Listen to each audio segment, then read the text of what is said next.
నమస్కారం, Jyotiba TV news కి స్వాగతం. హెడ్లైన్ చూద్దాం.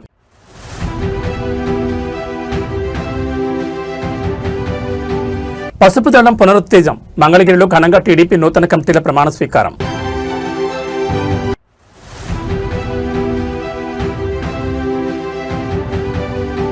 కుకట్పల్లిలో ఆధ్యాత్మిక సందడి. వైభవంగా గరుడ హనుమత్ స్వామివార్ల మూర్తి స్థాపన.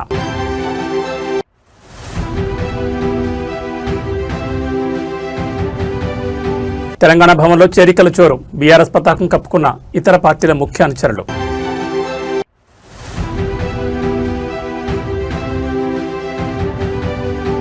పదవుల కోసం కాదు, ప్రయోజనాల కోసమే మద్దతు స్పష్టం చేసిన ప్రొఫెసర్ కోదండరాం. ఇక డీటెయిల్స్ చూస్తే తెలుగుదేశం పార్టీ నూతన కమిటీల కొలువు ఘనంగా ప్రారంభమైంది. మంగళగిరిలోని పార్టీ కేంద్ర కార్యాలయంలో జరిగిన నూతన కార్యవర్గ ప్రమాణ స్వీకార కార్యక్రమంలో ముఖ్యమంత్రి, పార్టీ అధినేత చంద్రబాబు నాయుడు పాల్గొన్నారు. ఈ సందర్భంగా ఆయన పార్టీ శ్రేణిలో నూతన ఉత్సాహాన్ని నింపారు. బలమైన కేడర్ కలిగిన ఏకైక పార్టీ తెలుగుదేశం అని చంద్రబాబు స్పష్టం చేశారు. ఓటమి ఎదురైనప్పుడు చాప చుట్టేసే పార్టీలను చూశామని, కానీ గెలిచినా ఓడినా సగర్వంగా ఎగిరేది కేవలం మన పసుపు జెండా మాత్రమేనని ఆయన ఉద్ఘాటించారు. 4 దశాబ్దాల్లో ఎన్నో సంక్షోభాలను చూశామని, కార్యకర్తల పౌరుషం ఏనాడు తగ్గలేదని కొనియాడారు. సీనియర్లకు గౌరవిస్తూనే కొత్త రక్తాన్ని ప్రోత్సహించామని, దాదాపు 250 మందితో పక్కా ప్రణాళికతో కమిటీలు వేశామని తెలిపారు. క్లస్టర్ ఇన్ఛార్జ్ స్థాయి నుంచి పొలిట్ బ్యూరో వరకు పదవులిచ్చి కార్యకర్త అధినేత అనే సిద్ధాంతాన్ని ఆచరణలో చూపించామని పేర్కొన్నారు. 2024 ఎన్నికల్లో సాధించిన విజయం కంటే వచ్చే ఎన్నికల్లో పార్టీకి ఇంకా అధిక ఓట్ల శాతం రావడమే లక్ష్యంగా పనిచేయాలని ముఖ్యమంత్రి దిశానిర్దేశం చేశారు. అందరూ కూడా గుండె మీద చేయబెట్టుకొని ప్రమాణం చేయాలి. ఆత్మసాక్షిగా తెలుగుదేశం పార్టీ ఆశయాలకు, పవిత్ర లక్ష్యాలకు కట్టుబడి ఉంటూ పార్టీ సభ్యునిగా క్రమశిక్షణతో, ప్రజాసేవాభావంతో మనస వాచ కర్మేణ నిరంతరం పాటుపడుతూ నిస్వార్థంగా అవినీతి అక్రమాలకు పాల్పడకుండా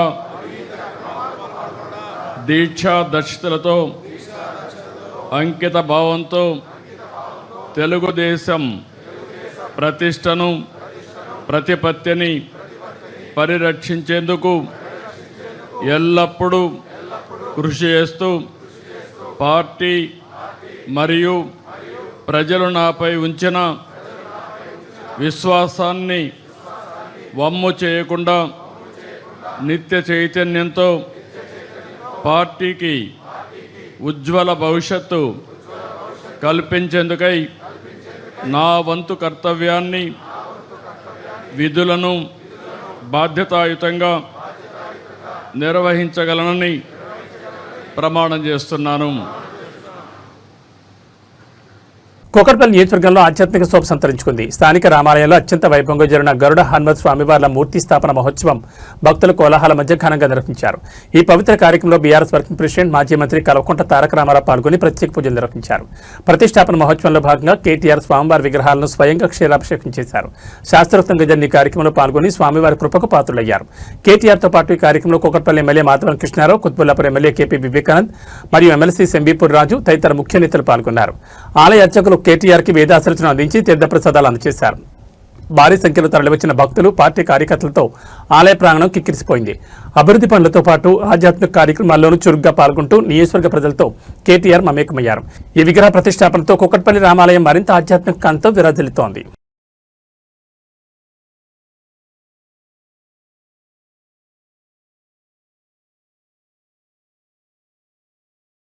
తెలంగాణ రాజకీయాల్లో చేరికల పర్వం ఊపందుకుంది. ప్రధానంగా ఉమ్మడి మహబూబ్నగర్ జిల్లా కల్వకుర్తి నియోజకవర్గంలో కాంగ్రెస్ మరియు బీజేపీ పార్టీలకు గట్టి ఎదురుదెబ్బ తగిలింది. ఆయా పార్టీలకు చెందిన పలువురు కీలక నాయకులు మరియు కార్యకర్తలు ఈరోజు తెలంగాణ భవన్ వేదికగా బీఆర్ఎస్ పార్టీలు చేరారు. కల్వకుర్తి నియోజకవర్గం నుంచి తరలివచ్చిన కాంగ్రెస్, బీజేపీ నాయకులకు బీఆర్ఎస్ ముఖ్య నేతలు గులాబీ కండువాలు కప్పి పార్టీలకు సాదరంగా ఆహ్వానించారు. క్షేత్రస్థాయిలో పట్టున్న నాయకులు పార్టీలు చేరడంతో కల్వకుర్తి నియోజకవర్గంలో బీఆర్ఎస్ శ్రేణిలో కొత్త ఉత్సాహం నెలకొంది. పార్టీ సిద్ధాంతాలకు ఆకర్షితులై కేసీఆర్ నాయకత్వంపై నమ్మకంతోనే తాము చేరుతున్నట్లు వలస వచ్చిన నేతలు స్పష్టం చేశారు. ఈ చేరికల సందర్భంగా కల్వకుర్తి నుంచి భారీ సంఖ్యలో కార్యకర్తలు తెలంగాణ భవన్ చేరుకున్నారు. జై తెలంగాణ, జై కేసీఆర్ నినాదాలతో పార్టీ కార్యాలయం మారుమోగిపోయింది.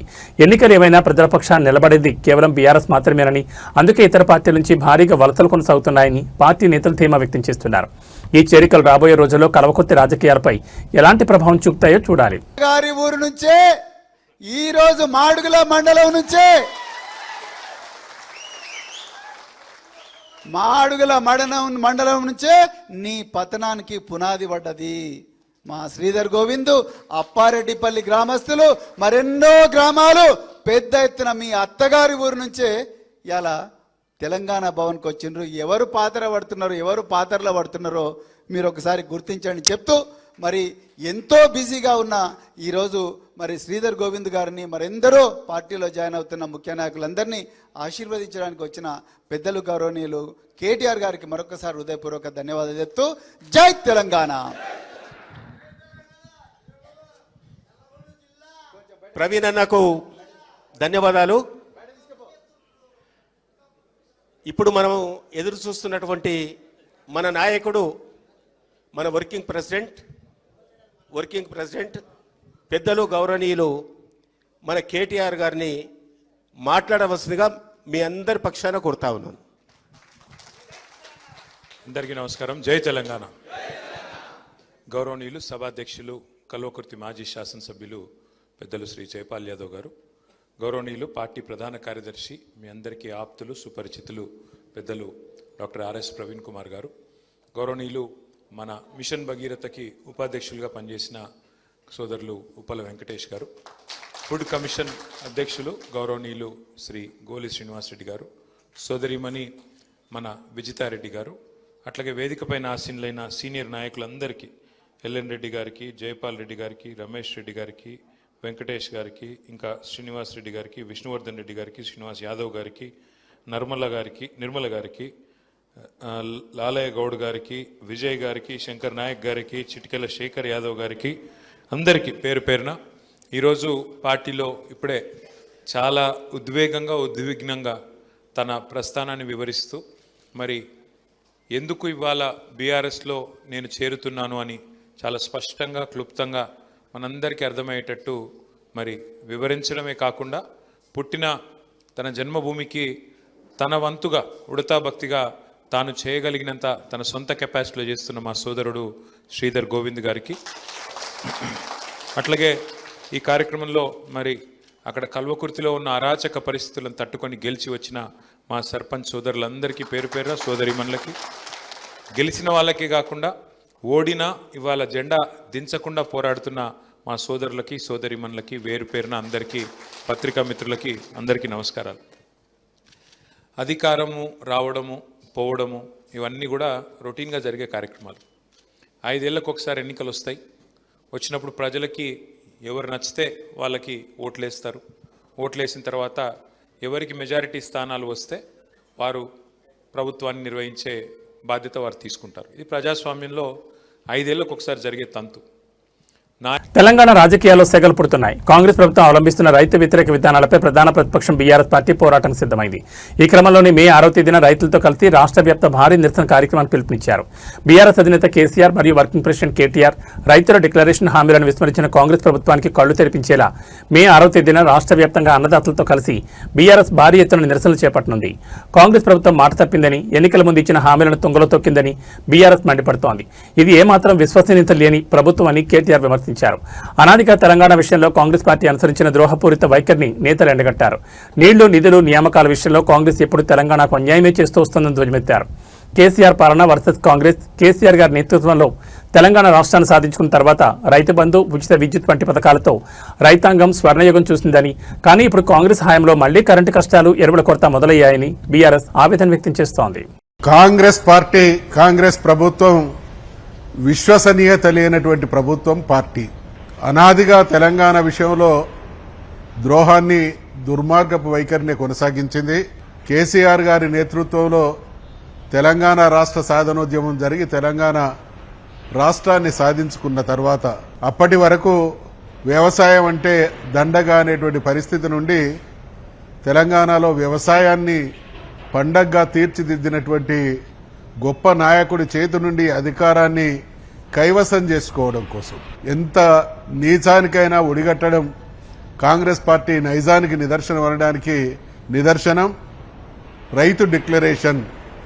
వరంగల్లో జరిగినటువంటి రైతు డిక్లరేషన్కు కాంగ్రెస్ పార్టీని అధికారంలోకి తీసుకురావడానికి స్వయంగా కాంగ్రెస్ పార్టీ అగ్రనాయకుడైనటువంటి రాహుల్ గాంధీ గారు వచ్చి ఇచ్చినటువంటి హామీని నమ్మి ఓట్లేసినటువంటి తెలంగాణ రైతాంగానికి ఈ 2.5 సంవత్సరాల కాలంలో మళ్లీ వ్యవసాయం అంటే దండగానేటువంటి దుస్థితిని పునరావృతం చేస్తున్నటువంటి దుర్మార్గపు పాలన కొనసాగుతున్నది. కాబట్టి అన్ని పంటలకు కూడా బోనస్ ఇస్తామనేటువంటి హామీ ఇచ్చి ఇవాళ ఏ పంటను కూడా కొనలేనటువంటి దయనీయమైనటువంటి స్థితి. ప్రత్యేకించి మక్కలు పండించినటువంటి రైతుల పరిస్థితి చాలా దయనీయంగా తయారైంది. ఈరోజు పత్తి పంటను పండించి నష్టపోతే ఆ నష్టం నుండి బయటపడడానికి మక్కను ఆశ్రయిస్తే కుప్ప తెప్పలుగా పండినటువంటి మక్కను కొనేటువంటి స్థితిలో ఈ ప్రభుత్వం లేకపోవడం వల్ల 250 రూపాయలు 240 రూపాయలకు అమ్ముకోవాల్సినటువంటి మక్కల్ని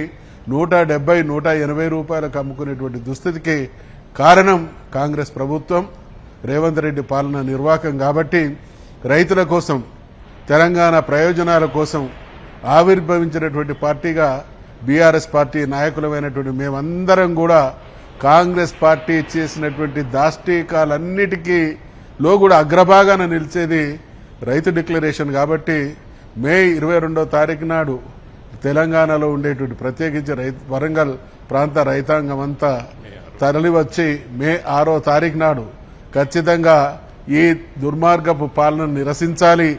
ఏ హామీలైతే వాళ్ళు ఇవ్వడం జరిగిందో అవి అమలు చేయాలనేటువంటి డిమాండ్తో కార్యక్రమం ఉంటుందనేటువంటి హెచ్చరిక చేస్తూ మే 6వ తారీఖులోపు ప్రభుత్వం ఇచ్చినటువంటి హామీకి అనుగుణంగా అన్ని పంటల్ని కూడా కొనుగోలు చేసి రైతాంగాన్ని ఆదుకోవాలి.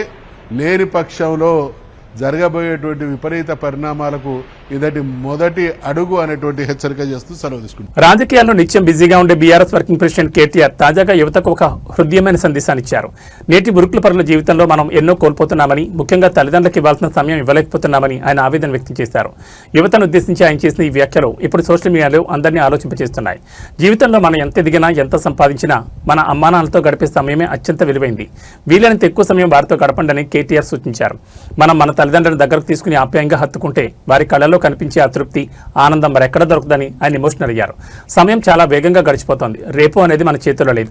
ఒకసారి వెనక్కి తిరిగి చూసుకుంటే మనకంటూ కొన్ని మధుర జ్ఞాపకాలు మిగలాలి అంటూ వారితో గడపడం ఒక్కటే మార్గం అని యువతకు దిశానిర్దేశం చేశారు. మనం సంపాదించే ఆస్తుల కంటే తల్లిదండ్రులతో మనం పంచుకున్న ప్రేమపూర్వక క్షణాలే జీవితాంతం మనల్ని నడిపిస్తాయని ఆయన పేర్కొన్నారు. రాజకీయ నేతగా కాకుండా ఒక బాధ్యత గల కుమారుడిగా కేటీఆర్ ఇచ్చిన ఈ సందేశం ప్రతి ఒక్కరి గుండెను హత్తుకుంటోంది. మరి మీరు ఈరోజు మీ అమ్మానాన్నలతో మాట్లాడారా? వారితో కాసేపు సమయం గడిపారా? ఒకసారి ఆలోచించండి. I don't know your dad, but trust me, just go give him a hug and kiss him. He'll love it. Honestly, I'm not even kidding. After going home, you need to. No, I'm a dad today. I have a 20-year-old son and a 17-year-old daughter. I can tell you, today, when I look back, girls and boys, I'll tell you one thing, please remember this. Life goes by in a jiffy. In the blink of an eye, time అయిపోతుంది, మనకు అర్థం కూడా కాదు. ఇప్పుడు when you're sitting here, see, every single moment that we spend on this planet, time and space make it very unique. That those two coordinates make every single occasion, every single situation unique. But కళ్ళు మూసి తెరిచే లోపల అంటారు చూడు, నిజంగా కూడా మీకు ఇప్పుడు నా కాలేజ్ డేస్ అని గుర్తు చేసుకుంటే 90% గుర్తురాదు. 10% ఏదో కొన్ని things I remember. School days అనుకుంటే maybe 5% I remember. So last year ఏం జరిగింది, అంతకుముందు ఏం జరిగిందంటే ఇప్పుడు you think back, it just goes like that. So my only suggestion to you is live in the moment and if you like hugging your dad or mom, please do it. Don't even hesitate, don't even think నూకేస్తారు మీ డాడే కదా, ఏమవుతుంది? So పెద్ద ఫరక్ కూడా పడదు. కానీ he'll love it, I'm telling you, he'll love that expression of love and affection. Every dad, even my dad, I never hugged him till I was like 40 maybe. First time I think I hugged him was after that 2015 GHMC election. Dagar voi kaal mokkina, he did that, I did that, and then I was like, okay, this is good. This was more recent, my birthday. So aitadi in India especially, male children and dads have this problem, whereas girls on the other hand, they are affectionate. పోయి మీద పడతారు, తంతారు, గుద్దుతారు. So వాళ్ళకి నడుస్తుంది డాడ్స్తోని. But I think you're a boy and you should do it also, and I think your dad will love it. Absolutely, this is something that I will. Please share in socials what happens. If it is a positive thing, ఏదైనా okay, I'll do this. Yeah. Yep. Petrol బంకుల వద్ద రద్దీ తగ్గింది. 4,345 బంకుల్లో 47 మినహా అన్నింటా petrol, diesel నిల్వలున్నాయి. కంపెనీల నుంచి బంకులకు 3,714 కిలోలీటర్ల petrol, 7,107 కిలోలీటర్ల diesel పంపారు. బంకుల ద్వారా ఈ రోజు వినియోగదారులకు 1,168 కిలోలీటర్ల పెట్రోల్, 2,086 కిలోలీటర్ల డీజిల్ పంపిణీ చేశారు. 3 జిల్లాల్లో మాత్రమే 10కి పైగా బంకుల్లో నో స్టాక్ బోర్డులు దర్శనమిస్తున్నాయి. పశ్చిమ గోదావరి, కడప, తిరుపతి జిల్లాలో మూతబడిన బంకులకు స్టాక్ సరఫరా కోసం అధికారులు చర్యలు చేపట్టారు. విశాఖ, అనకాపల్లి, పోలవరం, గుంటూరు జిల్లాలోని అన్ని బంకుల్లో స్టాక్ ఉంది. ఇతర జిల్లాల్లో అక్కడక్కడ 1-2 బంకుల్లో మాత్రమే నో స్టాక్ అని కనిపిస్తున్నాయని సంబంధిత అధికారులు వెల్లడించారు.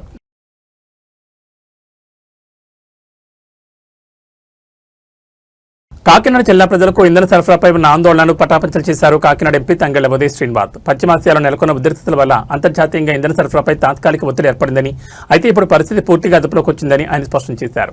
కేవలం మాటలతోనే కాకుండా స్వయంగా క్షేత్రస్థాయిలోకి వెళ్లి ప్రజల్లో భరోసా కల్పించారు.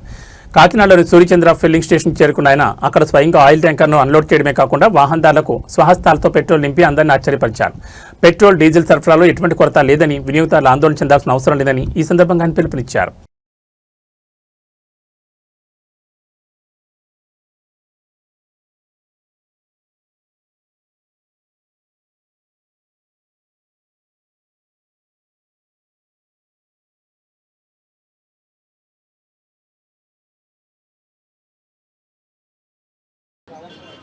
అందరికీ నమస్కారం. రాష్ట్రం అంతటా కూడా డీజిల్ కొరత అని చెప్పి ప్రజలందరూ క్యూస్లో నుంచి ఉంటున్నట్టు మనం ఎన్నో విజువల్స్ అన్నీ కూడా చూస్తున్నాం. సో రాష్ట్ర ముఖ్యమంత్రి గారు చంద్రబాబు నాయుడు గారు, అలాగే ఉప ముఖ్యమంత్రి పవన్ కళ్యాణ్ గారు అండ్ మెయిన్గా ఫాదర్ చనిపోయినా సరే అక్కడ ఉంటున్నా సరే మన civil supplies minister Nadella Manohar గారు దీన్ని ప్రత్యేకంగా పర్యవేక్షిస్తూ ఎవరికి కూడా డీజిల్ కొరత లేకుండా మ్యాక్సిమం ప్రయత్నం చేస్తాం. ఇది మనం energy import based country. So 85% of the energy వచ్చేసి మనం ఇతర దేశాల నుంచి దిగుమతి చేసుకోవాలి. వార్ రావటం వల్ల, అక్కడ వెస్ట్ ఏషియా వార్ రావటం వల్ల ట్యాంకర్స్ అన్నీ ఆగిపోవడం జరిగింది. అప్పటికీ కూడా మోడీ గారి, చంద్రబాబు నాయుడు గారి, అలాగే పవన్ కళ్యాణ్ గారి నేతృత్వంలో ఏర్పడిన ఎన్డీఏ ప్రభుత్వం అన్ని దేశాల కన్నా ఎక్కువగా ప్రయత్నం చేసి మనకి వీలైనంత ఇబ్బందిని తగ్గించే విధంగా ట్యాంకర్స్ నది కూడా తీసుకురావడం జరుగుతుంది. ప్రత్యేకంగా కాకినాడ జిల్లాలో 160 పెట్రోల్ బంకులు ఉన్నాయి. మీకు వాస్తవం అనేది కూడా చెప్తున్నాను పబ్లిక్ అందరికీ కూడా. ఈ 160 పెట్రోల్ బంకులో ఎవ్రీడే కన్జంప్షన్ మన కాకినాడలో రెగ్యులర్గా కొరత లేనప్పుడు కూడా ప్రతిరోజు సుమారు 3,80,000 లీటర్లు జిల్లా వ్యాప్తంగా, అంటే కాజులూరు మండలంతో కూడా కలుపుకుని 3,80,000 లీటర్లు డీజిల్ని మనం వినియోగించుకుంటాం. అలాగే 2,50,000 లీటర్ల పెట్రోల్ కూడా వినియోగించుకుంటాం. దీనికి యాక్చువల్గా పీపుల్ని భయభ్రాంతులకు గురి చేసి సోషల్ మీడియాలో డీజిల్ అయిపోతుంది లేదు అనటం వల్ల 3,80,000 కాస్త 6.5 లక్షల లీటర్లు ప్రతిరోజు మనం అంటే పానిక్ సిచ్యువేషన్లో 6.5 లక్షలు కొట్టించేసుకుంటున్నారు. అంటే డీజిల్ కొరత కన్నా కూడా ఎక్కువ. ఇప్పుడు 2,000 కొట్టించుకునేటోళ్ళు కావాలని అవసరం లేకపోయినా 4,000, 6,000 సడన్గా వచ్చేసి ఒక బ్యాంకులో కూడా వెళ్ళి మీరు మొత్తం నా డబ్బులన్నీ ఇచ్చేయండి అంటే బ్యాంక్ అయినా ఇబ్బంది ఉంటుంది. అది చదువుకుంటానికి టైం పడుతుంది తప్ప ఏ బిజినెస్లోనైనా సరే. అలాగే ఎవరో ఏ భయభ్రాంతులు గురవక్కర్లేదు. వెస్ట్ ఏషియాలో వారం జరుగుతున్న వాస్తవం కరెక్టే, కొంచెం అటు ఇటు ఉండొచ్చు. బట్ మనకున్న 160 పెట్రోల్ బంకుల్లో కూడా 3,80,000 నుంచి 6,50,000కి వెళ్ళింది. సో దీంట్లో డ్రై అయిన పెట్రోల్ బంకులు కాకినాడ జిల్లా వరకు 11, అందులో 1 కాజులూరు మండలం, మొత్తం 10 బంకులే డ్రై అయింది. వాటికి కూడా ఈరోజు ఈవినింగ్ డ్రై అనేది ఏ పెట్రోల్ బంక్లో కూడా డీజిల్ పెట్రోల్ లేకుండా మొత్తం 160కి 160 పెట్రోల్ బంకుల్లో ఇంక్లూడింగ్ నయారా, బీపీసీఎల్, హెచ్పీసీఎల్, ఐఓసీఎల్లో కూడా అన్ని బంక్స్లో కూడా డీజిల్ అండ్ పెట్రోల్ అవైలబిలిటీ ఉంది. దీంట్లో ఇప్పుడు కోత వచ్చే సీజన్ కాబట్టి రైతులందరికీ కూడా ప్రతి ఒక్క మెషిన్కి కూడా మ్యాపింగ్ చేయడం జరిగింది, టోకన్స్ ఇవ్వడం జరుగుతుంది. ఫస్ట్ ప్రయారిటీలో రైతులు ఎవరో ఇబ్బంది పడకూడదని చెప్పి ప్రతి మిషన్కి కూడా రోజుకి 12 గంటలు పనిచేసే విధంగా 70 లీటర్లు దానికి ఏర్పాటు చేసే విధంగా సివిల్ సప్లైస్ మినిస్టర్ గారు, మేము అందరం, ముఖ్యమంత్రి గారు, ఉప ముఖ్యమంత్రి గారు ఆదేశాల మేరకు ఇక్కడ పనిచేస్తున్నాం. అలాగే ప్రతి ఒక్క రైతుకి, ప్రతి ఒక్క మిషన్కి కూడా 12 గంటలకు పనిచేసే విధంగా 70 లీటర్లు ఇవ్వడం జరుగుతుంది. ఎక్కడ ఇబ్బంది వచ్చినా, ఎవరికి ఇవ్వలేకపోయినా సరే మీరు కంపల్సరీ డిఎస్ఓ గారిని కానీ, ఎంపీ కార్యాలయం కానీ, అక్కడ ఉన్న సివిల్ సప్లైస్ అధికారులను కానీ మీరు సంప్రదించవచ్చు. ఎవరికి ఏ ఆటంకం లేకుండా ఈ స్మూత్ సప్లై ఆఫ్ ఎనర్జీని ఇవ్వటం కోసం మేము అందరం కృషి చేస్తున్నాం. అలాగే డిప్యూటీ తహసీల్దార్స్ని వైజాగ్ కూడా పంపడం జరిగింది. వైజాగ్ పంపించి ప్రత్యేకంగా అక్కడ ఉండి టెర్మినల్స్ నుంచి, రాజమండ్రి నుంచి, వైజాగ్ నుంచి టెర్మినల్స్ నుంచి వచ్చే దగ్గర కూడా ఇబ్బంది లేకుండా కాకినాడ జిల్లా వరకు నెంబర్ 1 పొజిషన్లో ఏ ఇబ్బంది లేకుండా సర్వీస్ చేయడం జరుగుతుంది. ఎవరు పానిక్ గురవద్దు. నిజంగా తగ్గినప్పుడు ప్రభుత్వమే నోటిఫై చేస్తుంది. నోటిఫై చేసినప్పుడు ఎంత కొట్టించుకోవాలి, ఏం కొట్టించుకోవాలని అప్పుడు ఎదురు చూద్దాం తప్ప ఇప్పుడు పానిక్ అయ్యి మొత్తం కార్లు, బళ్ళు అన్నీ కూడా అక్కర్ లేకుండా నింపేసుకుని డ్రైఅవుట్ చేయొద్దని చెప్పి ప్రజలు కూడా రిక్వెస్ట్ చేసుకుంటూ ఈరోజు ఇప్పుడు కూడా డాక్టర్ గారి బంక్లో ఎప్పటి నుంచో సర్వీస్ చేస్తున్న నెంబర్ 1 బంక్ ఇది. ఇప్పుడు కూడా ట్యాంకర్ అన్లోడ్ చేయడం జరుగుతుంది. సో పబ్లిక్ అందరూ కూడా క్యూస్ అన్నీ కూడా తగ్గిపోయినాయి. సో స్మూత్ సప్లై ఉంటుంది. డెఫినెట్లీ ఏదైనా ఉద్దేశం ఉంటే కనుక గవర్నమెంట్ నోటిఫై చేస్తే అప్పటి వరకు ఎవరో భయపడద్దని చెప్పి అందరినీ I'm requesting all of you. Thank you. Telangana నూతన డీజీపీగా సివి ఆనంద్ను ఎంపిక చేస్తూ ప్రభుత్వం మంగళవారం ఉత్తర్వులు జారీ చేసింది. ప్రస్తుతం డీజీపీ శివధారెడ్డి గురువారం పదవి విరమణ చేస్తున్న నేపథ్యంలో ఆయన స్థానంలో ఆనంద్ మే 1న బాధ్యతలు చేపట్టనున్నారు. ప్రస్తుతం ఆయన హోంశాఖ ప్రత్యేక ప్రధాన కార్యదర్శిగా పనిచేస్తున్నారు. సుప్రీంకోర్టు మార్గదర్శకాల మేరకు యూపీఎస్సీ ద్వారా ఎంపికైన ఆనంద్ 2 ఏళ్ల పాటు ఆ పోస్టులో కొనసాగనున్నారు. 22 ఏళ్ల వయసులో మొదటి ప్రయత్నంలోని ఐపీఎస్కి ఎంపికైన ఆనంద్ 34 ఏళ్ల పాటు ఉమ్మడి రాష్ట్రం తెలంగాణలో అనేక విభాగాల్లో సుదీర్ఘ సేవలందించారు. సిఐడిలో పనిచేస్తున్న సమయంలో కృషి బ్యాంక్ కేసులో ప్రధాన నిందితులు బ్యాంకాక్లో నక్కిన కొసరాజు వెంకటేశ్వరరావును భారత్కు రప్పించడంలో ప్రత్యేక చొరవ తీసుకుని సిఐడి సాధించిన కీలక విజయాల్లో ఒకటిగా నిలిచారు. స్వతహాగా క్రికెట్ క్రీడాకారుడైన ఆనంద్ చదువుకునే రోజుల్లోనే అండర్-22కు ఎంపికయ్యారు. సికింద్రాబాద్ క్లబ్ తరఫున ఆడుతూ 5 సెంచరీలు సాధించారు. 2019లో అఖిల భారత టెన్నిస్ టోర్నీలో ప్రథమ స్థానం సాధించారు. పలు గోల్ఫ్ టోర్నమెంట్లోనూ పాల్గొన్నారు. 2002లో రాష్ట్రపతి శౌర్య పథకం, 2007లో భారత పోలీస్ పథకం, 2017లో రాష్ట్రపతి పథకంతో పాటు ఎన్నో అవార్డులు అందుకున్నారు. పూర్తిస్థాయి డీజీపీ ఎంపికకు సంబంధించి కొంతకాలంగా వివాదం నడుస్తున్న సంగతి తెలిసిందే. ఉత్తరప్రదేశ్ మాజీ డీజీపీ ప్రకాష్ సింగ్ కేసులో డీజీపీ ఎంపికై తాము జారీ చేసిన మార్గదర్శకాలను చాలా రాష్ట్రాలు పట్టించుకోవడం లేదని సుప్రీంకోర్టు తెలంగాణతో పాటు కొన్ని రాష్ట్రాలపై ఆగ్రహం వ్యక్తం చేసింది. దీంతో రాష్ట్ర ప్రభుత్వం సుప్రీం మార్గదర్శకాలకు అనుగుణంగానే అర్హులైన అధికారులతో కొన్ని జాబితాను పలుమార్లు యూపీఎస్సీకి పంపింది. కానీ అందులో తప్పులు దొర్లాయని యూపీఎస్పీ తిప్పి పంపింది. వీటన్నిటిని సరిదిద్ది చివరిగా గత ఫిబ్రవరిలో పంపిన జాబితా నుంచి సివి ఆనంద్, వినయ్ ప్రభాకర్ ఆప్టే, సౌమ్య మిశ్రాల పేర్లను ఎంపిక చేసిన యూపీఎస్పీ ఈ వివరాలను తిరిగి రాష్ట్ర ప్రభుత్వానికి పంపింది. ఈ ముగ్గురు నుంచి సర్కార్ ఇప్పుడు సివి ఆనంద్ను డీజీపీగా ఎంపిక చేసింది.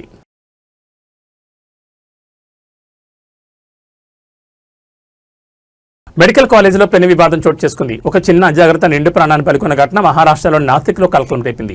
లిఫ్ట్ దగ్గర వేచి చూస్తున్న సమయంలో జరిగిన ఈ ఘోర ప్రమాదానికి సంబంధించిన వివరాలు చూస్తే నాసిక్లోని ఒక ప్రైవేట్ మెడికల్ కాలేజీలో జ్యోతి అనే 50 ఏళ్ల మహిళ లిఫ్ట్ కోసం వేచి చూస్తోంది.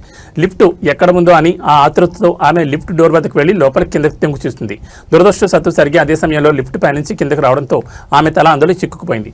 తీవ్రంగా గాయపడిన జ్యోతిని వెంటనే ఆసుపత్రికి తరలించినప్పటికీ చికిత్స పొందుతూ మృతి చెందింది. ఈ హృదయ విదారక దృశ్యాలన్నీ అక్కడ ఉన్న సీసీటీవీ కెమెరాలో రికార్డ్ అయ్యాయి. లిఫ్ట్ వద్ద ఏమాత్రం అజాగ్రత్తగా ఉన్నా ఎంతటి ప్రమాదమో ఈ ఘటన మరోసారి నిరూపించింది. అధికారులు ఈ ఘటనపై కేసు నమోదు చేసుకుని దర్యాప్తు చేస్తున్నారు.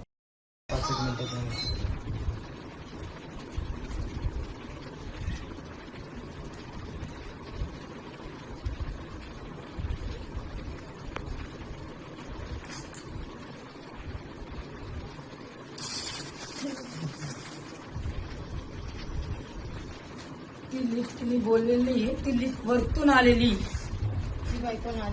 पेशंट आलं तिथे पेशंट नाही ती परवानशीला गाठ करून टाकलं काय तू विनंती केली ना परवानगी नाही दिसत नाही ना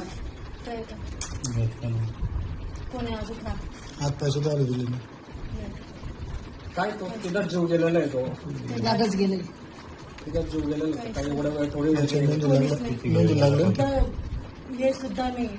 वरतून लिफ्ट बोलायला शिवाय येत नसती, वरतून लिफ्ट आली कसं. आणि ती हे पण नाही उडायली, वरती पण नाही होते ना. ती वरती पण होत नाही ना. ती ही वरतून लिफ्ट बोलवलेली, वरतून खाली बोलवलेली. तिचा हात पाय तिचं काही तिला माहितीच नाही ती लिफ्ट तिथे खाली बटन दाबलेली आहे कोणते वरची. आता व्हिडिओ दाखवा का आम्हाला वरती कोण होता ते बी दाखवा. 2 मिनिटं थांबी पुरं उद्या ना हा टायमिंगला पुरं करतो ते कसं काय काढता कसं नाही ते तर बघा आता पूर्ण बघून काय कामगार सगळं किती वेळ गेला ना जेवू तिथंच गेला ना हे माग हे आता किती वेळ टाइमपास चालला आहे का. एकतरी कर्मचारी सगळं काम करू राहिले आहे का. डील तर आहे का तिथं, कोणी आहे का तिथं, प्रशासन आहे त्यांचं. एवढं जिल्ह्यात का त्यांचेच कामगार काम करू राहिले फक्त. हा म्हणजे नेमकं मर्डर बिडर आहे काय?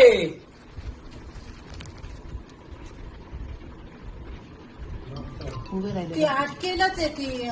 गेला नाही जीव तिथंच गेला नाही. यांचा ड्रामा चालू आहे का? हा सगळा ड्रामा चालू आहे. या बाळकावणी मुद्दाम केलं. काही नाही. काहीच नाही. एवढी मोठी वजन कोणाला आवाज दिला की नाही? ती कोणाला आवाज देते का कोणाला पाहिजे होतं. खालची सीएडीचं ते नाही घ्या. 2 मिनिट थांबा रे. निघाल्यानंतर आहे ना त्याच टाइम त्यांनी काहीच केलेलं नाही. नाही शक्यच नाही. शक्य नाही. एवढा वेळ तुम्ही व्हेंटिलेटर का ठेवलं?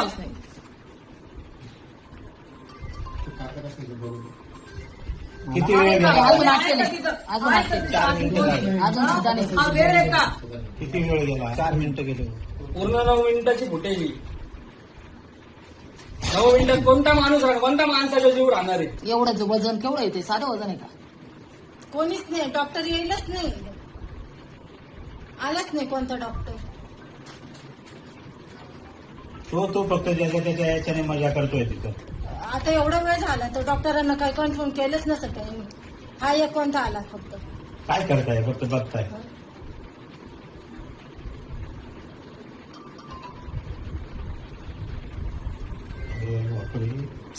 आडलं कसं? एवढं रक्त.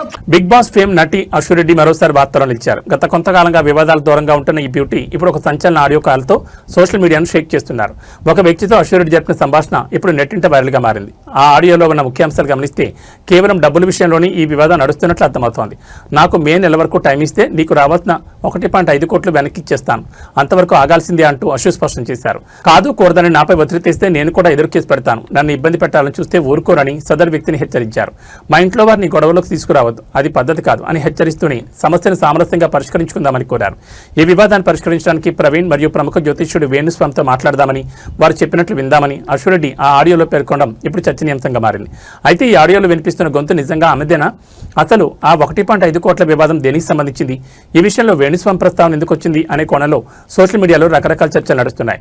దీనిపై అశ్వరెడ్డి నుంచి ఇంకా అధికారిక స్పందన రావాల్సి ఉంది. వెంకీ నువ్వు ఇప్పుడు మళ్ళీ ప్రవీణ్ అక్కకు ఫోన్ చేసావని చెప్పి కాల్ చేసింది నాకు. Okay, that is your wish, చేసావు. నేను ఇప్పుడు నీకు మళ్ళీ చెప్తున్నాను, మే వరకు టైం ఇస్తే నీకు 1.5 తిరిగి వెనక్కి ఇచ్చేస్తాను త్రూ అకౌంట్. అర్థమైందా? త్రూ అకౌంట్ మే వరకు టైం ఇస్తే నేను నీకు మళ్ళీ వెనక్కి ఇచ్చేస్తాను. ఆ మిగిలిన డబ్బులు అంటావా, నేను లైఫ్ లో సెటిల్ అయినప్పుడు నా దగ్గర ఉన్నప్పుడు నేను ఇస్తాను. అది కూడా నేను ఇవ్వను అనట్లేదు. లేదు కుదరదు నాకు ఇదంతా అవ్వదు అంటే పెద్ద మనుషులకి నువ్వే ఫోన్ చేసావు కదా. నా జీవితంలో పెద్ద మనుషులు ప్రవీణ గారు మాత్రమే.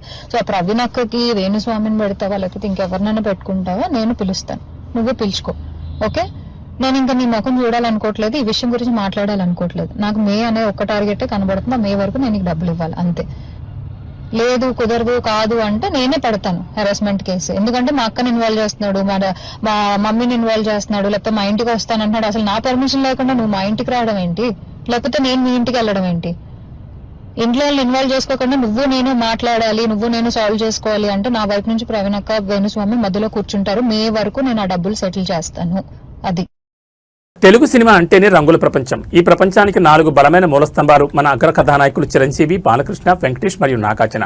దశాబ్దాలు గడుస్తున్నా, తరాలు మారుతున్నా వీరి క్రేజ్ మాత్రం తగ్గలేదు సరికదా. నవతరం హీరోలకు ధీటుగా వరుస సినిమాలతో బాక్సాఫీస్ వద్ద సత్తాచాటుతున్నారు.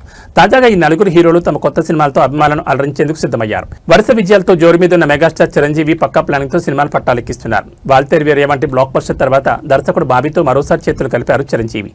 కేవీఎన్ ప్రొడక్షన్స్ నిర్మిస్తున్న ఈ భారీ కమర్షియల్ ఎంటర్టైనర్ త్వరలోని షూటింగ్ ప్రారంభించుకోనుంది. ఇది పూర్తయిన వెంటనే దసరా ఫేమ్ శ్రీకాంత్ పోదిల దర్శకత్వంలో మరో వైవిధ్యమైన సినిమాకు మెగాస్టార్ గ్రీన్ సిగ్నల్ ఇచ్చారు. రాజకీయాల్లో, సామాజిక సేవలో ఎంత బిజీగా ఉన్నా సినిమాల విషయంలో బాలయ్య రూటే వేరు.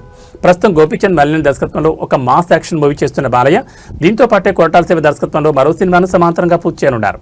వివేక్ ఆత్రేయ, విజయ్ కనకమేడల వంటి యంగ్ డైరెక్టర్ల కథలకు కూడా బాలకృష్ణ పచ్చజెండా ఊపినట్టు తెలుస్తోంది. ఇక వెంకీ మామ ఎప్పుడు తనదైన స్టైల్లో సైలెంట్ గా వచ్చి హిట్ కొట్టడంలో దిట్ట. ప్రస్తుతం మాటల మాంత్రికుడు త్రివిక్రమ్ దర్శకత్వంలో ఆదర్శ కుటుంబం హౌస్ నెంబర్ 47 చేస్తున్నారు. ఈ మూవీ తర్వాత multi starrer king Anil Ravipudi direction లో క్రేజీ మూవీ పట్టాలెక్కనుంది. ఇది 2027 సంక్రాంతి కానుక విడుదలయ్యే అవకాశం ఉంది. Style and energy care of address అయిన నాగార్జున తన కెరీర్ లో అత్యంత ప్రతిష్టాత్మకమైన 100వ సినిమాపై దృష్టి పెట్టారు. కార్తీక్ దర్శకత్వంలో తెరకెక్కుతున్న ఈ సినిమాలో సీనియర్ హీరోయిన్ టబు కీలక పాత్రలో నటిస్తున్నారు. ఈ ప్రాజెక్ట్ తర్వాత కళ్యాణ్ కృష్ణ దర్శకత్వంలో అక్కినేని హీరోలందరూ కలిసి నటించే ఒక ఫ్యామిలీ డ్రామా రూపొందే అవకాశాలు పుష్పంగా ఉన్నాయి. చూసారుగా, వేగంలోనూ వైవిధ్యంలోనూ యంగ్ హీరోలకి ఏమాత్రం తగ్గకుండా ఈ నలుగురు పిల్లర్స్ దూసుకుపోతున్నారు. వీరు రాబోయే సినిమాలు బాక్సాఫీస్ వద్ద ఎలాంటి వండర్స్ క్రియేట్ చేస్తాయో చూడాలి మరి.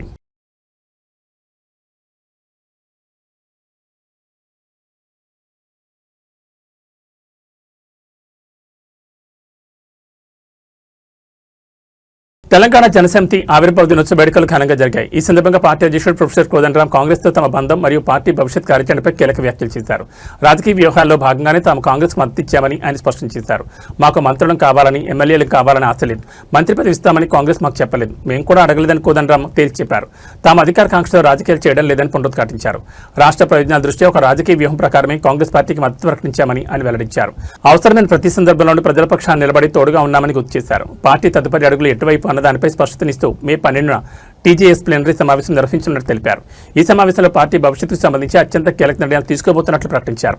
తెలంగాణ ఉద్యమ కాలం నుంచి తనదైన ముద్ర వేసిన కోదండరామ్ ఇప్పుడు ప్లీనరీ వేదికగా ఎలాంటి ప్రకటన చేయబోతున్నారు, టీజేఎస్ భవిష్యత్తులో ఏ పాత్ర పోషించనుంది అన్నది ఇప్పుడు రాజకీయ వర్గాల్లో ఆసక్తికరంగా మారింది.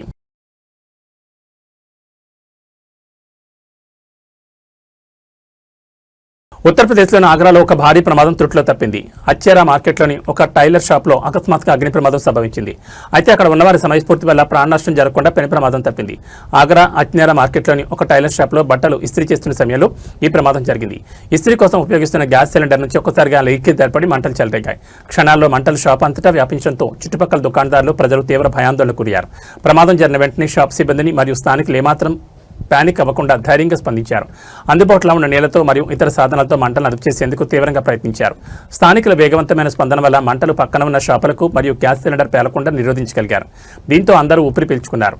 ఇలాంటి సమయాల్లో భయపడకుండా సమయస్ఫూర్తితో వ్యవహరిస్తే ఎంతటి ప్రమాదానైనా అడ్డుకోవచ్చని ఈ ఘటన నిరూపించింది. ఏదేమైనా రద్దీగా ఉండే మార్కెట్ ప్రాంతాల్లో ఇలాంటి ప్రమాదాలు జరగడం పట్ల స్థానికులు అప్రమత్తంగా ఉండాలని అధికారులు సూచిస్తున్నారు.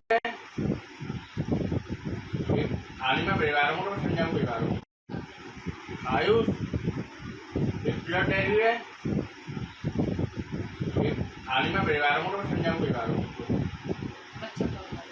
डेयरी यार एक यार अब यार हम कर पाना यार ओके तो कंडक्टर वर्क करते मेरी समझा बोलो डेयरी यार कल पर कर रहा यार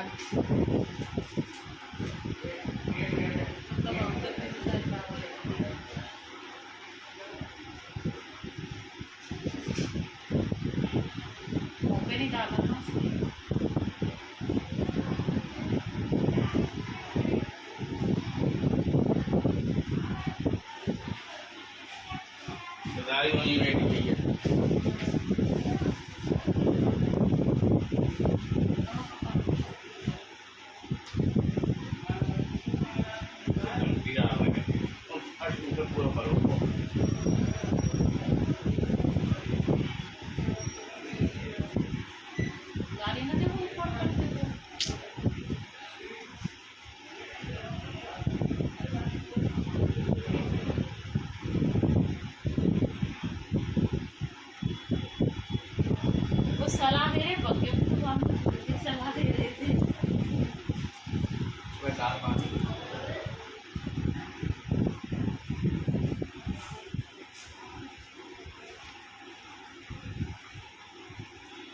लोटन क्या करा रहा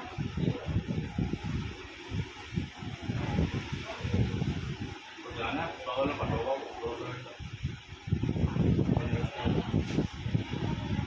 कैसे होगा